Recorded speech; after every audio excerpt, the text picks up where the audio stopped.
Bonjour à tous, on se retrouve pour une nouvelle position de combinaison avec les noirs ici. Alors pourtant on a, si on regarde bien la position, on a une pièce de plus, hein, on a un fou de plus, très exactement, et contre un seul pion, oui, ce pion-là, pion candidat des blancs. Mais les blancs ont une menace, avec le cavalier qui attaque la dame directement ici, et une autre menace plus discrète. Alors, c'est pas une menace immédiate puisque la dame pour l'instant pourrait défendre, mais sur par exemple une éventualité possible, la dame qui prend le pion d'ailleurs, hein, qui est attaquée, les blancs ont une menace d'échec perpétuel, hein. Alors avec les noirs, avec une pièce d'avance, il faudrait essayer de gagner, bien sûr, donc de ne pas faire nul. Et les blancs ont la menace d'échec perpétuel avec ce coup de cavalier ici. C'est ça la difficulté de la position, c'est qu'il faut bien voir cette menace des blancs qui est un peu cachée, puisque cet échec obligerait, coup forcé hein, bien entendu, obligerait le pion à prendre, et du coup la dame blanche ferait des allers-retours entre la case où elle est, donc en E8, et la case H5, pour faire échec perpétuel, sauf évidemment si la dame noire peut couvrir quelque part ou contrôlerait la case de la dame blanche. Donc si on prend le pion par exemple, la dame noire s'éloigne et du coup le cavalier blanc pourrait faire cet échec perpétuel, échec, voilà, et échec, etc. C'est un exemple, hein, dame prend pion. Hein. Évidemment, on pourrait jouer un autre coup de dame, et peut-être les blancs pourraient prendre le cavalier ici, mais non, ce serait étonnant qu'ils le puissent. Ce serait mieux de faire ça dans tous les cas pour les blancs. Voilà, donc un autre coup de dame qui défendrait le cavalier devra prendre en compte évidemment cette menace, c'est-à-dire bah, le coup de dame en D4 hein, bah, n'est pas bon non plus, par exemple. Le coup dame D5 n'est pas bon non plus, hein, ça change absolument rien. Le coup dame C7, c'est pareil. Donc, pas de coup de dame a priori pour défendre le cavalier. Donc, on va voir s'il y a autre chose à faire. Hein. Donc, on n'a pas trop regardé la protection des rois, mais on voit un petit peu quand même que bon, bah, le roi noir se fait attaquer, hein, évidemment, par le cavalier et la dame, mais seulement pour un échec perpétuel pour l'instant, en tout cas pas trop de menaces de maths. Le roi blanc est plutôt en sécurité, la première rangée pourrait être affaiblie, pour l'instant il y a la tour qui défend, même si cette tour évidemment est un peu dans son coin, pour l'instant ne fait rien, mais la première rangée est protégée, plus ou moins. On a une pièce d'avance, hein, donc évidemment à tout moment avec le fou et la dame on pourrait éventuellement créer des menaces. Donc ici, par exemple, une batterie fou-dame qui pourrait nous intéresser en disant, puisqu'on ne peut pas défendre le cavalier, hein, il faudrait bouger la dame de toute façon. Alors à moins d'attaquer la dame de l'adversaire, évidemment, dans ces cas-là, si on a un coup intermédiaire, hein, si avant de bouger la dame, on attaque la dame de l'adversaire, donc on pourrait bouger le fou peut-être, ça attaquerait la dame, sauf que bah, il pourrait peut-être tout simplement prendre la tour avec sa dame. Et du coup, si on prend sa dame, bah, il prend la nôtre et il aura gagné une tour au passage. Hein. Donc ça risque de mal se passer. Peut-être le fou en B7 quand même, on peut envisager hein, pour défendre la tour. Donc dame prend tour, probablement.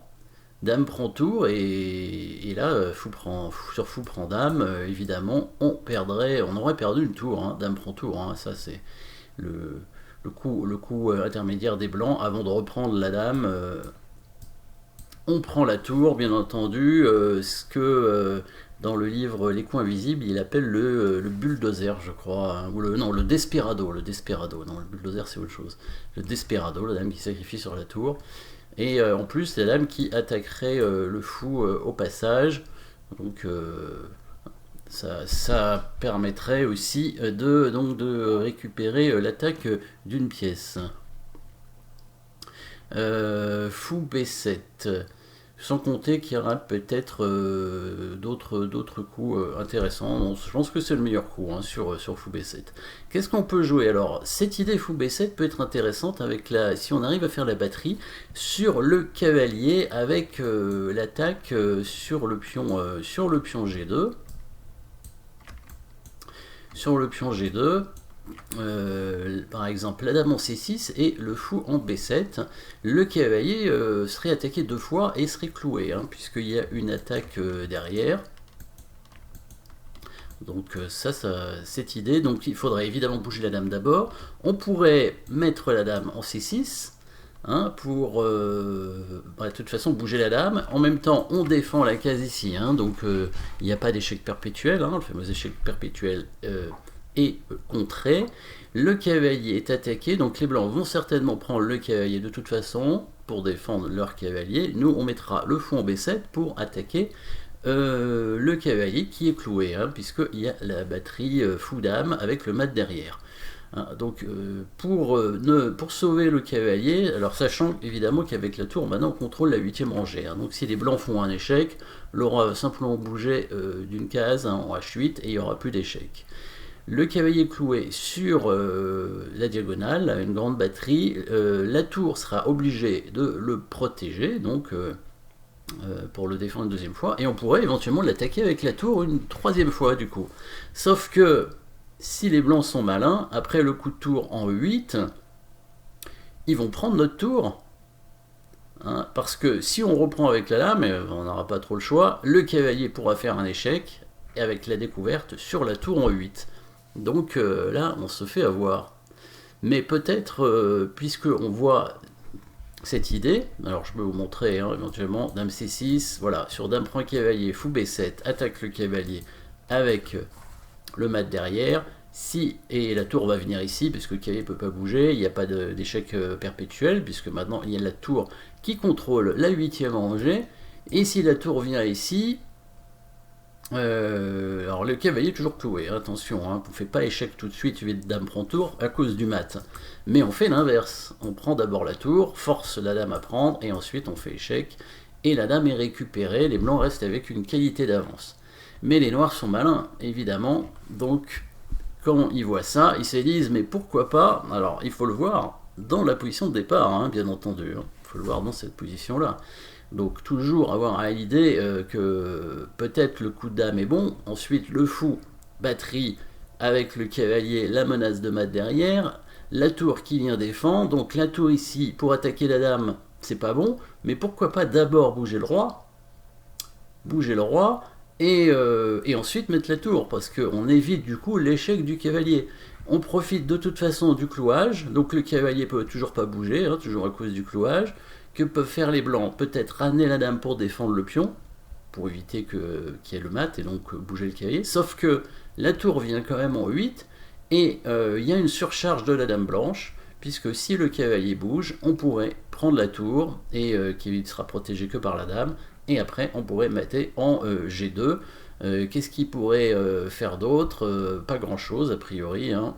Bouger la dame, il n'y a pas tellement de cases où aller. La tour va de toute façon attaquer 3 fois le cavalier qui va se retrouver de toute façon cloué à la fois sur le mat, donc la batterie fou dame sur G2, et sur la tour qui va se retrouver non protégée ici en E1, ou alors protégée par la dame, mais la dame blanche sera en surcharge.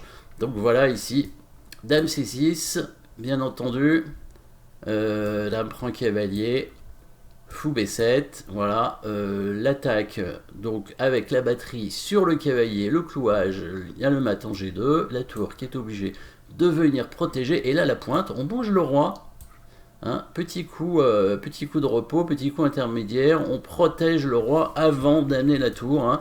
La menace est imparable de toute façon, les blancs ne peuvent pas empêcher que la tour vienne ici, puisque leur cavalier est cloué, ils n'ont pas d'échec. Si la tour bouge, évidemment le cavalier est perdu, sauf si elle bouge d'une case, à ce moment-là, de toute façon, la menace est toujours présente, hein, et les blancs vont perdre le cavalier. Si la dame donc vient protéger le mat en G2, le cavalier se retrouve quand même cloué, puisque la dame blanche est en surcharge, hein. Si le cavalier bouge, on peut choisir ce qu'on veut, hein. On peut même prendre le pion pour rire. D'abord, allez, il y a une surcharge des deux côtés, dame prend pion, et ensuite tour prend tour, échec et mat, voilà, un échec et mat plus esthétique que l'autre. On pouvait bien entendu faire l'inverse, hein, prendre d'abord la tour et ensuite mater avec la dame, hein, c'était le mat qu'on avait prévu, tour prend tour, dame prend tour, et dame prend pion échec. Voilà, merci d'avoir suivi cette petite position, pas facile quand même, pas facile. Hein. N'oubliez pas évidemment de, si vous voulez chercher la position, hein, bah, vous avez la position au départ, vous mettez tout de suite la pause, il n'y a pas de souci. Je pourrais le dire à chaque fois, mais mettez la pause dès que vous avez la position pour essayer de trouver la solution, bien entendu. Hein. Merci d'avoir suivi cette position et à bientôt pour une nouvelle position.